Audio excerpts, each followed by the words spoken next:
Shalom saudara-saudara yang dikasihi dalam Tuhan kita Yesus Kristus. Setelah Jumat Agung kita masuk kepada Paskah. Paskah itu adalah apa? Paskah itu adalah perayaan yang sangat istimewa di dalam kalender orang percaya. Karena di dalamnya ada kebangkitan setelah di dalam kematian. Misi Yesus Kristus adalah mengalahkan, mematahkan kuasa kematian. Paskah harusnya kita penuh dengan sukacita, penuh dengan kegembiraan, penuh dengan kemenangan. Karena Paskah itu berbicara tentang Allah sudah menyatakan diri. Dia adalah bukan hanya sekedar penyelamat, dia sedang mempersiapkan engkau menjadi umat pilihannya. Dan dia angkat saudara dan saya kepada kemenangan lepas kemenangan.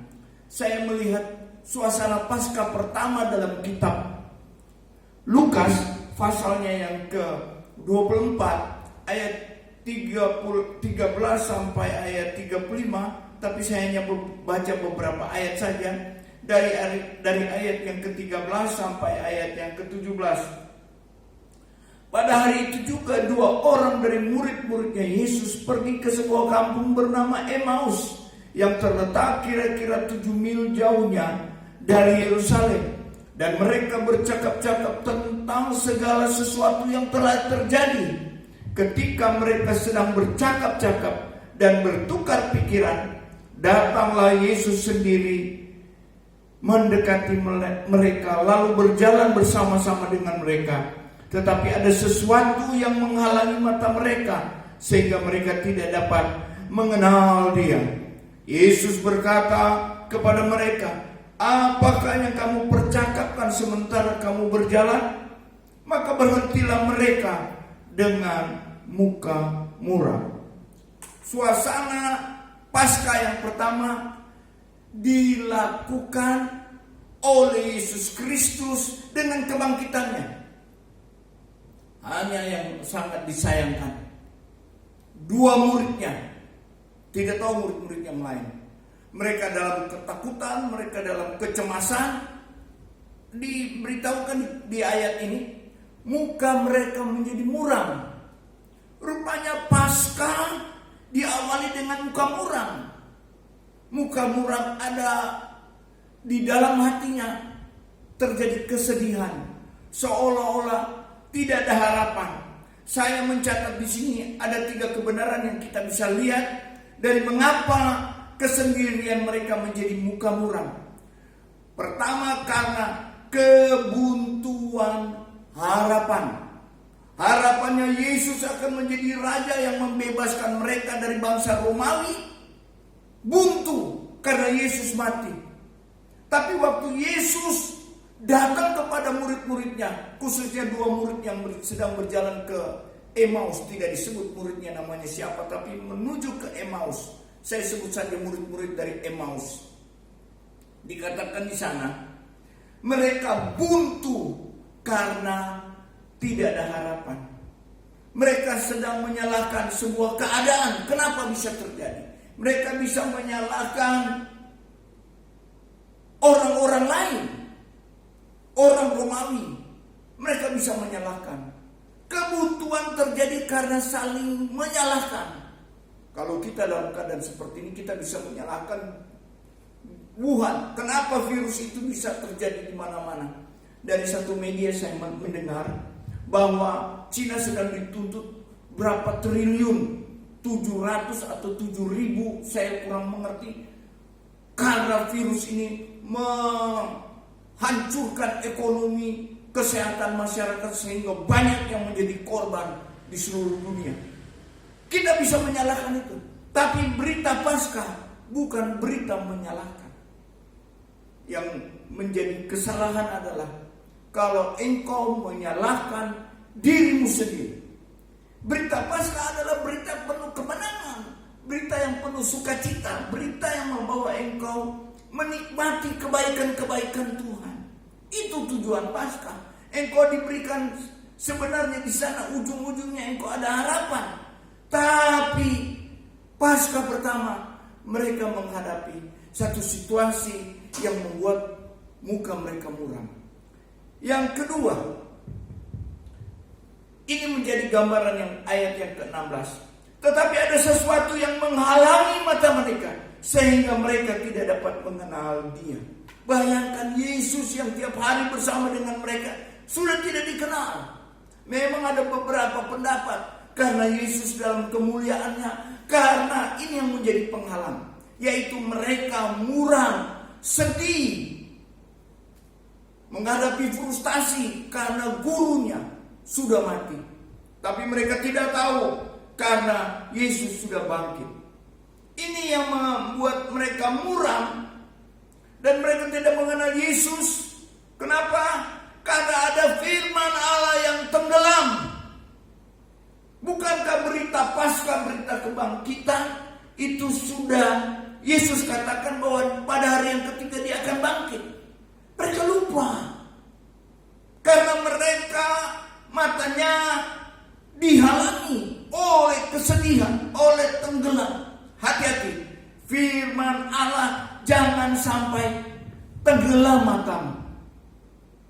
Pandangan matamu ke depan menjadi terhalangi. Jangan sampai tenggelam janji-janji Allah di dalam firman-Nya. Ini bagian yang sangat penting. Mengapa firman Allah tenggelam?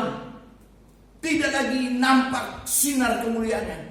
Karena engkau merasa sendiri. Bukankah firman Allah sudah banyak kali disampaikan bahwa waktu dalam situasi apapun engkau tidak sendiri, engkau bersama dengan Tuhan. Berita Paskah menguatkan bahwa ada kebangkitan, ada kemenangan yang sedang menyertaimu. Orang lain tidak dapat menolong engkau. Jadi karena firman Allah tenggelam, orang lain tidak dapat menolongmu. Engkau merasa sendiri, seolah-olah janji Allah itu tidak kelihatan lagi. Ini karena firman Allah tenggelam. Mereka tidak mengenal lagi. Waktu mereka mendengar Yesus berbicara tentang kebenaran-kebenaran firman, kenyataan-kenyataan yang mereka sudah lalui, menjadi sirna kesedihan mereka. Mau mukamu menjadi berubah, kesedihanmu mau berubah, pandang kepada Yesus. Dengarkan penjelasan firman-Nya. Dua murid Emmaus ini, mereka menghadapi penuh dengan sukacita. Mereka mengalami penuh dengan kemerdekaan, kemenangan. Mengapa? Karena ada penjelasan firman Allah. Dalam situasi keadaan apapun, bacalah firman Allah, dengarlah firman Allah, galilah firman Allah, dan lihatlah di sana banyak janji-janji Allah. Injil itu apa? Injil itu adalah berita baik. Kalau engkau melihat berita COVID-19 ini yang membuat kita sedih, engkau akan menjadi muram. Tetapi firman Allah berkata, ada berita baik dari Injil sebagai kabar kesukaan. Itu intinya. Berita Paskah memberitahukan kabar kesukaan. Yesus yang datang mau mati di kayu salib sudah bangkit. Bahwa engkau tidak boleh sendiri. Walaupun kita biasanya gereja ngumpul banyak, satu. Ya sekarang mesti di rumah-rumah. Jangan sendiri. Ada keluargamu, ada 1-2 orang, ajak. Untuk apa? Masuk dalam komunitas, masuk dalam kelompok keluarga Allah. Supaya apa? Supaya kita bisa saling bersinergi, bisa saling berbagi, bisa saling peduli, bisa saling mendoakan, bisa saling menasihati, bisa saling mengingatkan, saling menuntun. Ada banyak yang kita bisa kerjakan dalam satu kelompok. Itulah sebabnya kita masuk dalam kelompok keluarga Allah. Haleluya. Bagian yang berikut adalah saya bisa ada penjelasan sirna bila ada penjelasan kalau kemerdekaan iman tidak dibelenggu dengan agamawi. Agamawi di sini adalah hanya sifatnya daging, hanya sifatnya yang jasmani. Hati-hati, Gereja tidak bisa diukur dengan hal-hal yang sifat kedagingan. Sirna muka yang muram kalau engkau sudah dibebaskan dari belenggu dosa. Terimalah janji firman Allah yang hidup. Masuklah dalam komunitas pemuridan, maka firman Allah menjadi berkat buat kita. Saya baca di dalam Filipi pasal 3 ayat 10. Filipi pasal 3 ayat 10. Yang ku kehendaki ialah mengenal Dia dengan kuasa kebangkitannya dan persekutuan dalam penderitaannya, di mana aku menjadi serupa dengan Dia dalam kematiannya.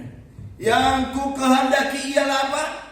Mengenal Yesus secara pribadi dengan kuasa kebangkitannya. Pasca menjelaskan manusia 100% dalam kematiannya, tapi pasca menjelaskan Allah di dalam diri Yesus 100%, komplit. Seolah-olah waktu Jumat Agung kealahannya hilang kelihatannya. Pasca kemanusiaannya, kematiannya sepertinya hilang karena kealahannya yang timbul. Komplit. Jadi belajar dan mengenal Yesus lebih dalam, engkau akan penuh dengan sukacita, kegembiraan, dan penuh dengan berkemenangan hari lepas hari. Jangan mundur, maju terus dalam Tuhan, setia, berkarya buat pekerjaan Tuhan. Ingat, mendoakan bangsa dan negara ini, doakan buat teman-teman kita yang lain, dan engkau punya tugas tanggung jawab untuk melayani pekerjaan Tuhan dengan menyelamatkan jiwa-jiwa. Ajak mereka datang kepada Tuhan, bertobat, menerima Yesus sebagai juru selamat, dan engkau diberkati Tuhan melalui firman Allah pada siang hari ini. Selamat Paskah, selamat kebangkitan, selamat engkau diberdekakan oleh darah Yesus Kristus dengan kebangkitannya. Haleluya, amin. Tuhan memberkati. Puji Tuhan. Selamat.